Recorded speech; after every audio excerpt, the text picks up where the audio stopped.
$207 million. This is the amount of money that was spent last year on abdominal exercise equipment sold through infomercials. Aside from the fact that a few wealthy marketers are cleaning up big time on the sweat and dreams of all the sculpted ab hopefuls out there, this tells us one thing: six-pack abs are in high demand. It's no secret that virtually every single person out there, even those who aren't involved in bodybuilding and fitness, desire a flat, tight, and well-defined midsection. Six-pack abs are at the top on most people's list of priorities in the gym, and everyone seems to be on a mission to get them. How do most people go about this? They perform endless sets of sit-ups and crunches, training their abs 3, 4, or even more times in the gym per week, slaving away on sets of 50 to 100 reps or more. They pop back their thermogenic fat loss pills, and then they wait for the results to come. Unfortunately for the vast majority of trainees, those results never show up in any significant form. Why? It's because almost everyone out there is structuring their six-pack ab program based on a false premise. And that false premise is the myth of spot reduction. The spot reduction myth is one of the most common misconceptions in the entire fitness industry and results in endless hours of wasted training time around the world. Simply put, spot reduction implies that it is possible to target fat loss from specific areas of the body by training them with resistance. For example, spot reduction would imply that training your biceps with weights will burn fat off of your bicep area, or that training your chest with weights will burn fat off of your chest area. The truth is that this notion of targeting fat loss from specific areas of the body is downright false, illogical, and untrue. Let me clear this up once and for all. You cannot target fat loss from a specific area of your body. Let me repeat that again because it's so important. You cannot target fat loss from a specific area of your body. When you train your body with weights, all you are doing is stimulating the specific muscle groups involved in the movement, but this stimulation has no effect on the stored body fat in and around that particular area. Fat loss only occurs on a holistic level.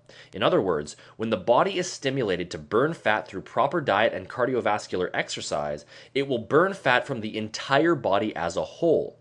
You have no control over this, and there is no way to stimulate fat to be burned from specific areas of the body by training them with weights. So, what does all of this have to do with achieving six-pack abs? Well, everything. You see, everyone already has a six-pack. The problem is that for most people, it's simply hidden underneath a layer of fat. This layer of fat causes the midsection to appear soft, smooth, and protrusive. However, underneath that layer of fat are the abdominal muscles, and causing these muscles to appear flat, defined, and separated is a simple matter of removing, or more accurately, significantly decreasing, the layer of fat sitting on top of them, as well as the layer of fat behind them surrounding the internal organs. The layer of fat lying on top is known as subcutaneous fat, that is, the fat directly underneath the skin, and the layer of fat behind them is known as visceral fat, that is, the fat that surrounds the internal organs. Now, since spot reduction is flat out impossible, and since there is no way to specifically target abdominal fat through exercise, we can conclude that carving out six-pack abs has very little to do with the specific ab exercises that you perform. Rather, achieving a set of flat, sculpted, and defined six-pack abs is for the most part a simple product of your bottom line body fat percentage. If you're following a sensible weight training and cardio routine and a proper fat loss diet that focuses on burning fat from your entire body, flat and defined abdominals are just one of the many things that come with it. On the other hand, if your overall body fat levels are too high, no amount of abdominal exercise in the world can save you, and until your overall body fat percentage is low enough, those six-pack abs you desire will continue to be out of reach. The bottom line? Any program that claims to deliver six-pack abs is essentially a fat loss program, because the only surefire way to sculpt out the impressive abdominals you're after is to gradually lose fat from your entire body. As you lose fat from your entire body, your stomach will continue to flatten out, and the layer of fat underneath the skin will continue to melt away, revealing those impressive abdominals that were there all along but simply couldn't be seen. Now, this isn't to say that specific abdominal training isn't needed, as it is certainly still part of a complete weight training program. Here are 5 quick tips for implementing proper abdominal training into your routine. Number 1, train your abs directly 1 to 2 times per week. The abs need time to recover and grow just like all other muscle groups, and because they are stimulated indirectly on virtually every exercise you perform in the gym, they don't require a lot of direct work. Number 2, perform each set using a rep range of about 8 to 15. You would never train your chest or your biceps using 50 to 100 reps, so why train your abs that way? Again, the abdominals are just like all other muscles and therefore should be trained in the same fashion. Number 3, perform between 3 to 6 total direct abdominal sets per workout. As long as you train hard, you do not need to perform an endless number of sets. Keep in mind that since the abs are constantly being worked when you perform all of your other exercises, they don't need a large amount of direct work. I don't see any reason at all why anyone would need to perform more than 6 direct sets for their abdominals per workout. Number 4, focus on basic, straightforward exercises.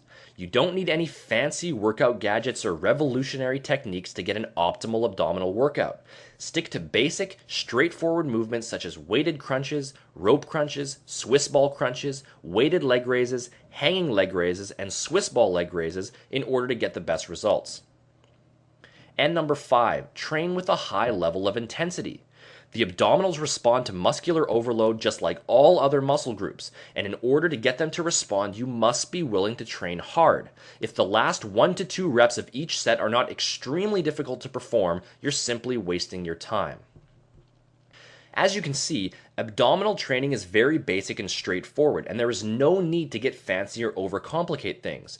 Training your abs is certainly important, but it simply needs to be understood that direct abdominal training is merely being used to develop the abdominal muscles, and is not helping you to burn off the fat stores in and around your midsection, which is by far the most important overall factor.